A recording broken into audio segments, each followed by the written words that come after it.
안녕하십니까. 통박사 조병호입니다.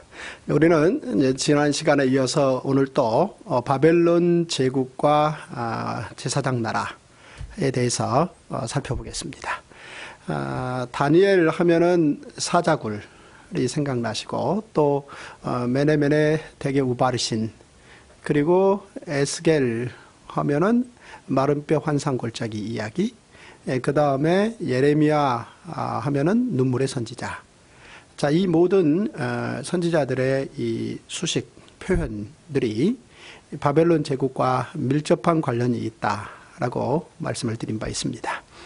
뿐만 아니라 이제 이 바벨론 제국은 제사장 나라 관점과 굉장히 밀접한 관련이 있다라는 사실을 오늘 강의 내용을 통해서 우리는 좀 더 확인하게 될 것입니다.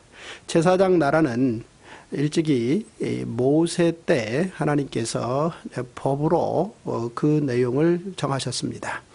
이를테면 모세가 갈대 상자를 탄 이유도 애굽의 소극적 제국주의에서 적극적 제국주의로 바뀌기 때문이라고 말씀드렸고, 그 다음에 출애굽한 후 하나님께서 법을 주실 때 너희를 애굽 땅 종되었던 곳에서 인도하여 냈다, 이 말 표현이 애굽에서 종살이 했기 때문에 자존감을 갖지 말라, 이런 차원의 말씀이 아니고 제국을 경험하고 나왔기 때문에 이제 제사장 나라를 만들라, 그리고 제사장 나라 경영에 충실하라, 그런 전제하에 십계명과 레위기법을 주심으로 말미암아 그 법을 가지고 다윗 때 제사장 나라를 성실하게 실행했다라고 말씀을 드렸습니다.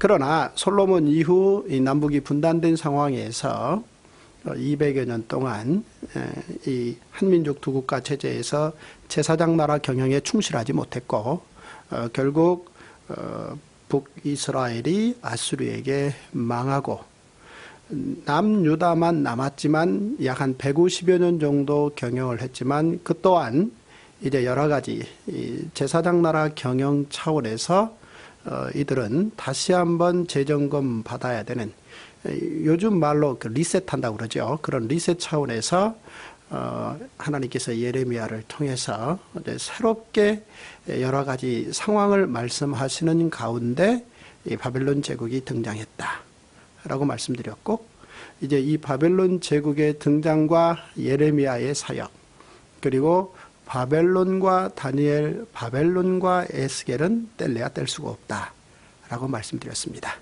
오늘은 이 에스겔의 사역에 초점을 맞추면서 어떻게 이 에스겔이 바벨론과 밀접한 관련이 있으며 이것이 제국과 제사장 담론으로 내용을 채워지는지를 살펴보겠습니다. 에스겔은 한마디로 마치 다니엘처럼 한쪽에는 예레미야, 한쪽에는 느부갓네살이 있다, 이렇게 한마디로 말씀을 표현할 수 있겠습니다.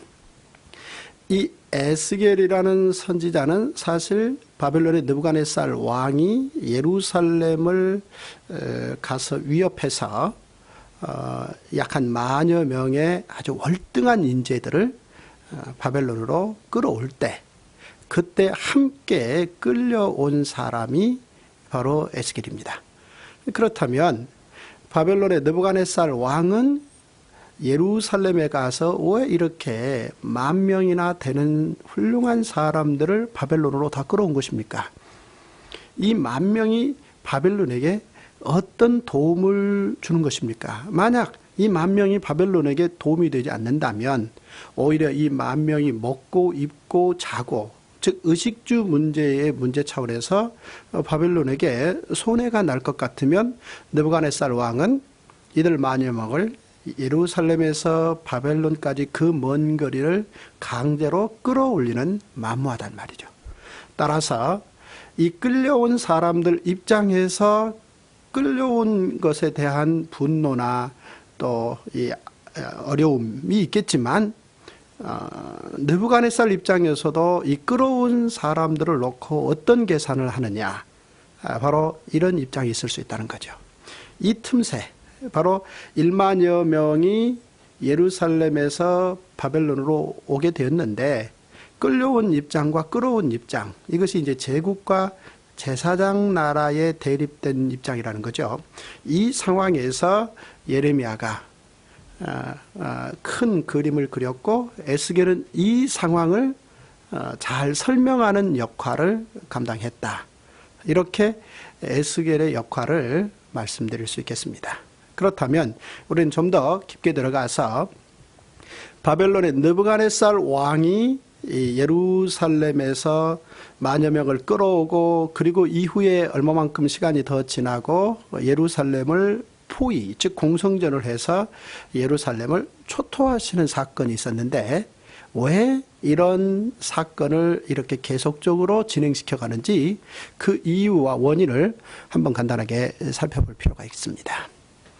에스겔과 만여 명의 사람들이 순차에서 보면은 두 번째 바벨론 포로로 끌려가고 난 후 그들이 바벨론에서 머물고 있을 때 얼마만큼 시간이 지나고 느부갓네살은 군대를 이끌고 다시 예루살렘에 가서 포위를 합니다. 그런데 장장 그 포위 기간이 18개월 정도 되었습니다. 군대를 이끌고 바벨론에서 예루살렘까지 그 먼 길을 이동했다라는 면, 이것은 굉장한 이 국가의 대형 프로젝트의 경제 비용이 들어가는 일이라고 봐야 되지 않겠습니까?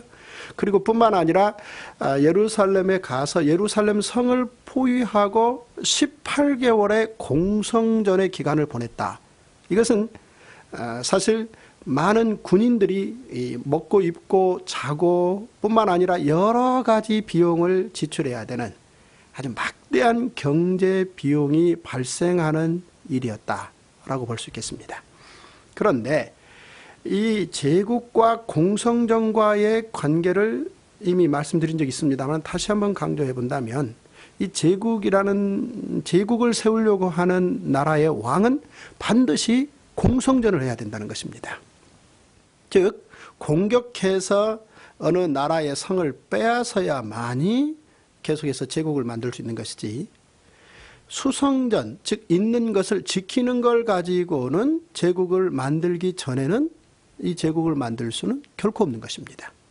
이런 상황에서 지금 예루살렘의 시드기야 왕은 성을 지키는 수성전을 하는 것이며 바벨론의 느부갓네살 왕은 예루살렘 서왕을 마지막으로 빼앗기 위한 공성전을 하는 것인데 이 공성전과 수성전의 대립이 18개월 동안 진행됐다는 것입니다.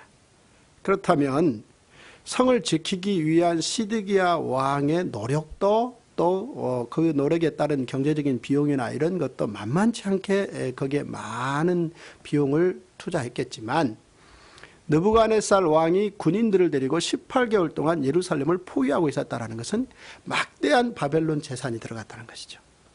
그럼에도 불구하고 끝까지 공성전을 성공을 이루었고 예루살렘을 점령을 했습니다. 우리가 지난 시간에 살폈듯이요. 그렇다면 이제 예루살렘 성을 점령한 느부갓네살 입장에선 예루살렘에서 많은 것들을 얻어가야만이 그동안 그 예루살렘 성 공성전을 치르기 위해서 사용했던 모든 투자 비용들을 오히려 몇 곱절 더 거두게 돼 있는데 놀라운 것은 느부갓네살이 예루살렘에 가서 예루살렘의 가장 중요한 이 성전과 왕궁을 불태웠다는 것입니다. 그리고 귀족들의 집들 가운데 좋은 집들은 다 골라서 불태웠다는 것이죠. 그리고 더 나아가서 성벽까지 허물어 버렸다는 것입니다. 그렇다면 이제 다윗 이래 그 긴 세월 동안 이 가장 소중한 것들이 모여지는 곳, 또 월등한 사람들이 가고 싶은 곳, 그 예루살렘은 이제 한마디로 아무것도 남지 않는 황폐화된 곳, 초토화가 되었다는 것이죠.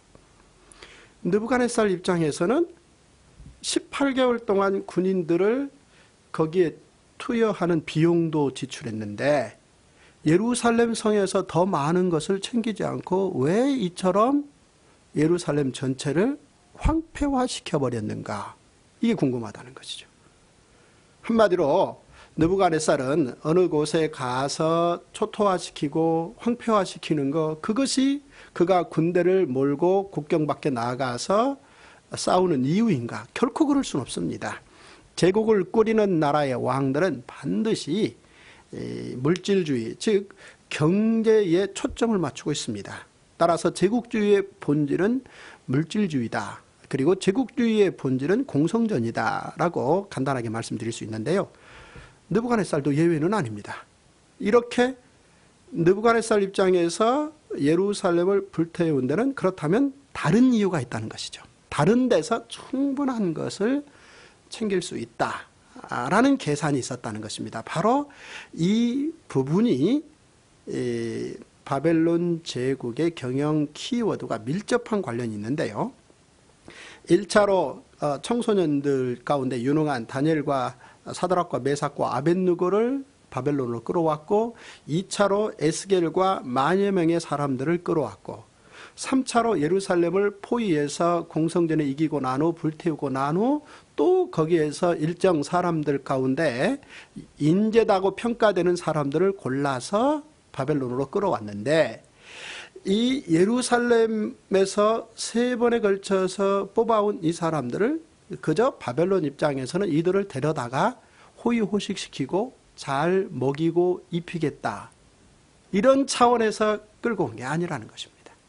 이것은 오히려 바벨론의 느부갓네살 입장에서는 이들을 데려다가 충분히 활용해서 이 예루살렘을 공격했던 비용, 예루살렘을 불태우고 더 이상 이제 그 예루살렘을 통해서 뭔가 어떤 경제 활동을 하지 못하게 만드는 여러 가지 모든 이유가 이들을 끌려온 사람들을 통해서 더 많은 이익을 창출하고자 철저하게 계산된 행동으로 느부갓네살이 이 모든 일을 진행시켰다, 이렇게 봐야 됩니다. 보십시오. 이제 느부갓네살 입장이 이런 계획을 세운 중요한 이유 중에 하나는 아수르 제국을 멸망시키고 새롭게 바벨론 제국을 자신이 건설한 데에서 아주 밀접한 연관이 있는데요. 아수르 제국은 예를 들어서 사마리아 성을 멸망시키고 사마리아의 그 귀족들 2만 7천 명 이상을 선별해서 먼 곳으로 강제 이주시키고, 또 다른 지역의 귀족들을 끌어다가 사마리아에 살게 했다 그랬습니다. 그 이유는 사마리아가 경제활동이라는 측면에서는 평균을 유지하되 사마리아 자체가 아수르의 지배를 받는 부분에 대해서 어떤 저항의식이 싹트지 못하게끔 공동체의 어떤 결속을 근본적으로부터 막기 위해서 민족의 경계를 허물어서 인구 혼합 정책을 폈다. 이것은 제국의 경제는 챙기되 반란은 막겠다라는 계산이 아수르 제국의 사마리아 정책, 예를 들어 다른 모든 지역도 다 그렇게 정책을 썼습니다만 이렇게 말씀드렸습니다. 그럼에도 불구하고 그 아수르 제국은 영원하지 못하고 무너졌고, 이제 바벨론의 느부갓네살은 새로운 제국을 만드는 것이죠. 그렇다면 아수르 제국이 사용했던 방식은 실패한 방식이라는 전제가 느부갓네살의 제국 경영의 기초 속에 전제되어 있는 거죠. 따라서 바벨론의 느부갓네살 왕은 오히려 이제 예루살렘 같은 곳에 예를 들어서 본다면 예루살렘에 더 이상 인재들이 존재치 않게 하는 거죠. 오히려 쓸만한 인재들을 다 바벨론으로 끌어다가 이 바벨론 성 자체를 튼튼케 하며 바벨론 인근에 살게 하면서 그들이 어떤 식으로건 어떤 저항 세력, 이를테면 이제 군대가 되는 것이죠. 이 저항 세력으로 잘하지 못하도록 철저하게 손이 미치는 통치 범위 안에 그들을 살게 하면서 바벨론 제국의 경제적 흥왕을 이룬다. 이것이 바로 느부갓네살 왕의 이 계산된 바벨론 제국의 경영 방침이었다라고 생각하시면 되겠습니다. 거슬러 올라가서 우리가 이미 살폈습니다마는 애굽의 바로 왕이 이 120만 명의 이 노동자들을 히브리인들의 노동자들을 노동시키면서 영아 살인 명령, 즉 사내 아이가 태어나면 일정 그 숫자를 조절하기 위해서 골라서 나일강에 던지라 라는 명령을 내렸던 이유는 히브리인들의 120만 명의 노동자들이 이 군인화하는 거, 이들이 노동력으로 머물러야지 이것이 군사력화하는 것을 막고자 했다는 것이죠. 그랬을 때 이 애굽은 그 히브리 민족을 지배할 수 없는 것이죠. 이 제국을 세워서 제국을 경영하고자 하는 사람들의 한결같은 기본 골조의 기조에 깔린 생각들이 바로 이런 생각입니다. 즉 제국을 만들어서 각 민족들을 노동자의 자리에 머물게 하되 이들이 어떤 경우에 스스로 생각을 바꾸어서 이 노동력이 군사력화해서 이것이 이 제국의 반항의 깃발을 들지 못하게끔 막겠다. 이런 생각에 대해서 바로 모든 제국의 왕들은 열심히 최선을 다해서 그 부분에 대한 위험을 잘라내기 위한 모든 노력들을 아낌없이 다했다라고 생각하시면 되겠습니다. 이런 측면에서 느부갓네살도 예외는 아니었고, 따라서 느부갓네살의 이런 계산된 생각 때문에 예루살렘이 황폐화되고, 이제 그동안 예루살렘에서 중요한 인재들로 여겼던 모든 인재들은 이 청소년에서부터 장년에 이르기까지 이미 바벨론으로 다 옮겨진 바 되었다라고 생각하시면 되겠습니다. 이러므로 말미암아 느부갓네살이 바벨론에서 얻게 되는 이익은 무엇이었느냐 본다면 예를 들어 이렇습니다. 느부갓네살 왕은 바벨론 성을 인류 역사에 이 성의 대명사로 아주 튼튼하게 건축했는데요. 성의 둘레만도, 바벨론 성의 둘레만도 90.16km였다는 것입니다. 사실 성의 이 두께는 사륜마차 2대가 달려도 될 만큼의 그 두께에다가 90km가 넘는 성 둘레인데, 그 성 둘레에 문이 100여 개가 있는데 이 100여 개의 문은 청동문으로 만들었다는 것이죠. 그리고 그 큰 성 바벨론 성의 중간으로, 가운데로 유프라데스 강이 흐르겠다는 것입니다. 그러니 그 넓은 성 안 공간에서 사실 농사도 지을 수 있고 시장도 만들 수 있고 그 성 안에서 사실 모든 것들을 공급받을 수 있을 정도의 아주 강력한, 이전 제국들, 이후 제국들과 비교했을 때 어떤 성과도 비교할 수 없는 그 대단한 성을 건축해서 바벨론 성의 안전을 도모했는데요. 여기에 이를테면 예루살렘에서 끌려온 만여 명의 가장 월등한 각 분야의 이 기술 전문가들이 참여해서 그 성을 그렇게 튼튼케 만드는데 역할을 했으며, 느부갓네살 왕은 예루살렘을 점령하고 예루살렘에서 뭔가 조공을 받아온다든지 아니면 세금을 걷어오는 것 이상의 효과를 이 만여 명의 사람들과 그 이상의 사람들을 데려와서 각 분야의 이 전문가적 능력을 발휘하게 함으로 거기에서 충분한 것을 얻어냈다. 이렇게 큰 틀에서 느부갓네살의 제국주의 정책을 기억하시면 되겠습니다. 바로 이런 부분에 대해서 이제 에스겔의 역할은 무엇입니까? 에스겔은 이 만여 명과 함께 예루살렘에서 바벨론에 끌려왔는데, 이 만여 명의 사람들에게 이 전체적인 이 상황을 하나님의 계획과 하나님의 뜻이라는 입장에서 설명하고, 나아가서 그 하나님의 뜻으로 그들을 설득해내는 역할을 에스겔이 맡았다. 이렇게 보시면 되겠습니다. 에스겔이 그 만여 명의 사람들과 함께 어울릴 때 사실 만여 명의 그 사람들의 대부분의 생각은 한결같이 끌려온 것에 대한 저항의식과 그리고 끌려온 삶의 조건에 대한 불평과 또 희망보다는 절망이 그들의 기본 의식 속에 사로잡혀 있었습니다.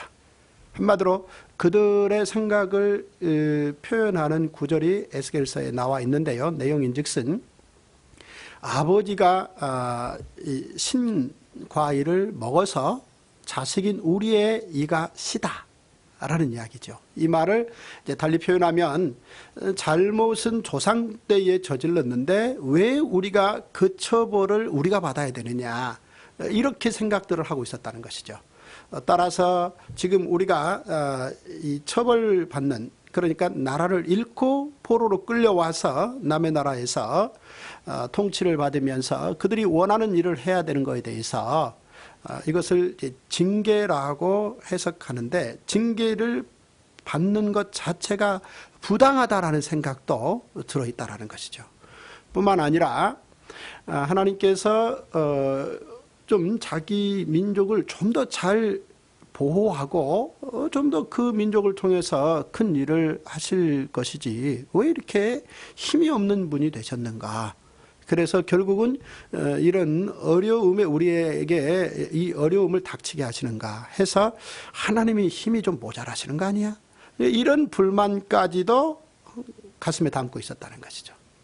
이 부분에 대해서 에스겔은 그들이 지금 현재 포로로 끌려와서 그곳에 머물고 사는 이 삶의 방식이 일종의 큰 틀에서 무엇을 의미하는지를 구체적으로 설명하는데, 나라를 잃고 포로로 끌려온 것이 외형적으로 징계의 임에는 틀림이 없지만, 이 첫째, 이 징계는 조상들이 잘못했는데 우리가 조상적부터 누적되어 왔던 잘못을 그냥 우리가 아무 상관없이 징계를 받는다가 아니고, 사실은 그들 현재 그들의 그 삶의 방식 속에 들어있는 여러 가지 삶의 패턴들이나, 예를 들어 이를테면은 가난한 자들을 배려하지 않는다든지, 아니면 율법의 기준을 두고 하나님 앞에 제사하는 일에 성실함이 부족하다든지, 그들이 이를테면 이방신들을 예루살렘에서 섬긴다든지, 이런 구체적으로 현재 발생하고 있는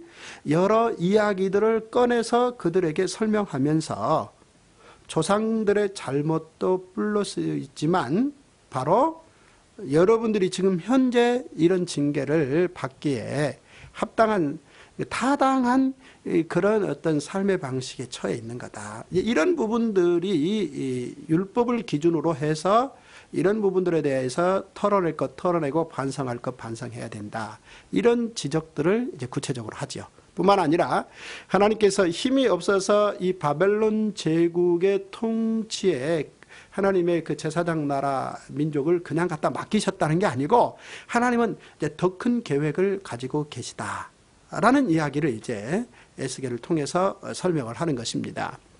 그 내용인 즉슨 예레미야를 통해서 크게 그림을 그리신 이야기의 기준을 두고 에스겔이 이제 그 이야기를 풀어가는데요. 이를테면 이 하나님의 제사장 나라 경영은 이 법은 인간과 관련이 있고 그 제사장 나라 법은 땅과도 관련이 있다는 거죠. 그래서 한 민족인 히브리 민족과 그 민족이 살아야 될 삶의 터전인 가나안 땅과 제사장 나라 법과는 밀접한 관련이 있는데, 상호 불가분성의 관계가 있는데, 이제 하나님께서 예레미야를 통해서 에스겔에게 말씀하셨고, 또 에스겔을 통해서 그 만여 명의 포로로 끌려와 있는 사람들에게 말하는 내용인 즉슨, 첫째는 예루살렘 땅이 그동안 지키지 않았던 안식일, 안식년, 희년, 이 안식일법이죠. 이 법을 예루살렘 땅이 지키지 않았다는 것입니다. 대표적으로 물론 유대 땅 전체죠. 따라서 그동안 지키지 않았던 제사장 나라 법을 한번 묶어서 지킬 이유가 충분히 있다는 것입니다. 따라서 예루살렘이 황폐화됐다라는 이야기는 이 삶의 이 활성화, 즉 시장이 풍성하다든지 여러 삶의 어떤 문화가 활성화다든지 이런 부분에 대해서는 이 빈곤한 황폐화된 상황이지만 땅 그 자체는 묶어서 안식일을 지킴으로 누적되었던 제사장 나라 법, 지키지 않았던 제사장 나라 법을 70년 동안 지키는 효과가 있다. 그리고 그 예루살렘 땅이 안식일을 지키는 그동안 70년 그 기간 동안 그러면 사람들은 무엇을 할 것이냐? 오히려 바벨론에 끌려와서 이 사람들은 70년 동안 교육을 받는 것이 타당하다라는 이야기입니다. 일찍이 하나님께서 히브리 민족을 출애굽시켜서 광야에서 40년 동안 율법 교육을 받게 하신 적이 있습니다. 물론 그 직접적인 계기가 된 것은 그들이 가데스 바네아에서 가나안을 정탐하고 온 12명이 가나안 땅이 좋긴 하되 우리가 가서 점령해서 그 땅을 가지기는 사실상 불가능하다. 이런 결론을 12명 중에 10명이 내렸을 때 바로 그들이 정탐하고 온 날수 40일을 1년으로 환산해서 40년 동안 한 세대 교육을 받아야 된다. 이렇게 하나님이 결정하셔서 광야에서 하나님께서 하늘에서 공급하신 제사장 나라 법과 또 하나님께서 하늘에서 공급하시는 만나, 당시 식물이 땅에서 나지 않고 하늘에서 내려왔는데요. 이 법과 만나를 내용으로 해서 40년 동안 한 세대 민족 교육을 통함으로 이 가나안 땅, 즉 약속의 땅에 들어가서 믿음으로 하나님의 제사장 나라 법을 가지고 민족 경영을 할 수 있는 모든 준비를 다 한 적이 있지 않습니까? 따라서 그 이후 900여 년 정도의 시간이 지났지만 이제 다시 한번 오히려 바벨론에서 이 두 세대 기간 동안에 율법 재교육을 받는다는 것이죠. 따라서 이들이 광야에서 교육을 통해서 새로운 민족이 되었듯이 바벨론에서 70년 동안 율법 재교육을 통해서 이들이 새로운 민족으로 거듭날 수 있다.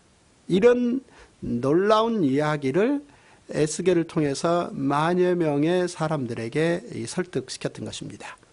따라서 이 만여 명의 사람들은 많은 시간을 느부갓네살 왕이 요구하는 내용, 이를테면 각 전문가 분야에서 바벨론 성을 튼튼케 하고 바벨론 경제를 풍요롭게 하고 바벨론 군사력을 튼튼케 하는데 그들이 실질적으로 노력해서 이 생산성을 높입니다만 뿐만 아니라 에스겔을 통해서 이 1만여 명의 사람들이 이제 설득을 당하는 것이죠. 따라서 이런 모든 노력들, 즉 그들이 이제 각자 노인 곳곳에서 자기들의 전문가적 노력을 해야 되니까요. 이런 모든 노력들을 적당히 하지 말고 최선을 다해서 하라는 것이죠. 이게 언뜻 보면 이게 바벨론 제국의 이 강력한 제국화를 만드는데 기여하는데 멈추겠지만 좀 더 깊게 들어가 보면 이미 예루살렘은 안식하고 있는 바 여기에서 최선을 다함으로 율법 교육에 충실할 수 있는 기회인데 바벨론 제국에 도움을 주면서 오히려 그 만여 명의 그 히브리 민족들의 율법 교육에 더 충실할 수 있는 조건이 된다라는 얘기죠. 그리고 오히려 경쟁에서 지지 마라라는 이야기도 들어있는 것이죠. 왜냐하면 이 유대인들만 만여 명이 끌려와 있는 게 아니고 다른 여러 여타 유능한 민족들의 훌륭한 인재들도 끌려온 상태로 같이 공동의 경쟁을 하고 있는 상황이니까 여기에서 오히려 만여 명의 이 히브리인들, 이들이 이제 그때 유대인이라고 불리게 되는데요. 이들이 좀 더 현실적인 일에 충실하면서 더해서 제사장 나라 율법 교육을 곁들여서 충실히 받으라 라고 설득하게 되는 것이고 그 만여 명의 사람들은 바로 이 부분에 대해서 에스겔을 통해서 설득을 받는 것이죠. 예를 들어서 채소만 심지 말고 집에 과목나무를 심으라. 채소는 1년 농사지 않습니까? 그런데 과수나무를 심음으로 말미암아 70년을 넉넉하게 오히려 거기에 삶의 뿌리를 내리고 전문 분야에서 두각을 나타낼 것이며 그 다음 율법 교육을 충실히 할 것이며 이런 표현을 사용했고요. 이런 70년의 교육을 통해서 결국은 새 언약의 주체가 될 것이다 라는 놀라운 이야기를 에스겔을 통해서 한다는 것이죠. 즉 예레미야를 통해서는 이 표현을 새 언약을 이루신다라는 이야기를 하는 것이죠. 우리가 이 성경을 읽을 때 언약이라는 말이 아주 중요한데요. 노아와 언약 생각하실 것이며 아브라함과 언약 생각하실 것이며 모세와 언약 생각하실 것이며 다윗과 언약을 생각하실 것입니다. 이 다윗과 언약은 이를테면 성전을 지음으로 말미암아 예루살렘에 여호와의 이름을 두려고 택한 곳으로 설정하고 그 성전에 율법을 둠으로 예루살렘이 이 군대를 밖으로 내보내는 명령지가 아니라 온 세계 민족에게 율법을 내보내는 민족의 명령지로서 그 출발지로서 기능을 다하겠다 이 약속이었는데요. 그런데 이후 예루살렘 성전이 불탔지 않습니까? 그런 상황에서 이 만여 명의 이 바벨론에 끌려와 있는 사람들 입장에서는 마음 둘 곳이 없는데 이 보이는 예루살렘 성전이 불탔다 해서 마음이 둘 곳이 없다 생각하지 말고 본래적으로 하나님의 율법의 말씀은 어떤 장소나 건물에 제한되거나 묶이지 않는다는 것이죠. 오히려 바벨론에서 이 율법의 말씀을 잘 공부해서 가슴에 새기는 것, 이것이 오히려 새 언약이라는 것이죠. 신비에 새기는 것. 그리고 뿐만 아니라 이제 에스겔을 통해서는 불타버린 성전을 재건할 것이다 라는 성전 재건축에 대한 환상을 에스겔을 통해서 보여주시고 이 이야기를 만여 명의 사람들에게 건네므로 말미암아 오히려 이 성전이 눈에 보이지 않지만 바로 새 언약을 가슴에 품은 바로 만여 명 여러분들이 장래적으로 준비를 해서 또 새로운 성전을 지을 수 있고 그리고 진실로 건물 성전에 만족하는 데서 머물지 않고 언약을 가슴에 새기고 삶으로 살아가는 것, 이것이 큰 틀에서 보면은 진정한 제사장 나라의 역군으로서 월등한 삶을 사는 것이다. 그러니까 이런 설득을 에스겔을 통해서 그 만여 명에게 지속적으로 노력했다는 것이죠. 결국 만여 명의 사람들은 이 부분에 대해서 잘 설득을 받습니다. 그래서 느부갓네살이 원하는 역할을 충실히 해서 다른 여타 민족에서 끌려온 전문가들과 비교했을 때 와, 유대인들이 참 월등하다. 저들의 이 전문 지식이 참 탁월하다라는 평가를 받음과 동시에 나아가서 그들이 율법 교육을 아주 월등하게 받음으로 말미암아 70여 년 세월이 지나고 우리가 이제 다음 시간부터 페르시아 제국을 통해서 살펴보겠습니다만은 가령 다니엘이 인재가 되지요. 그다음 에스라, 에스더, 느헤미야, 수룹바벨 등등 아주 구약 후반기를 수놓을 상상할 수 없는 인재들이 바벨론의 포로로 끌려온 사람들의 후예들을 통해서 역사 속에 드러났다라는 사실을 이제 발견할 수 있습니다. 이제 우리가 이렇게 큰 틀에서 바벨론 제국과 제사장 나라라는 관점에서 살펴봤는데요. 이미 말씀드렸듯이 느부갓네살이 바벨론 제국을 제대로 영원히 이끌고 가기 위해서 예루살렘을 불태우면서까지 제국의 성과를 높이려고 해서 세운 성이 바벨론 성인데요. 그런데 하나님이 예레미야를 통해서는 무슨 성과를 거뒀습니까? 진정한 제사장 나라의 성과를 거뒀는데요. 첫째는 느부갓네살 왕이 예루살렘을 불태웠지만 예루살렘이 황무화됨으로 말미암아 그동안 지키지 못했던 제사장 나라 법에 따른 안식년을 70년 동안 지키게 되었고, 둘째는 그동안 바벨론으로 끌려온 만여 명의 포로들을 중심으로 교육을 통해서 후기 이 구약 성경을 이끌어갈 수 있는 월등한 제사장 나라 사명을 재인식할 수 있는 인재교육을 70년 만에 성공시켰고요. 또 하나 놀라운 것은 예레미야가 처음부터 주장했듯이 이 두 가지 목적을 위해서 바벨론 제국의 수명이 결정된다는 것이죠. 즉 바벨론 제국의 수명이 70년이라는 겁니다.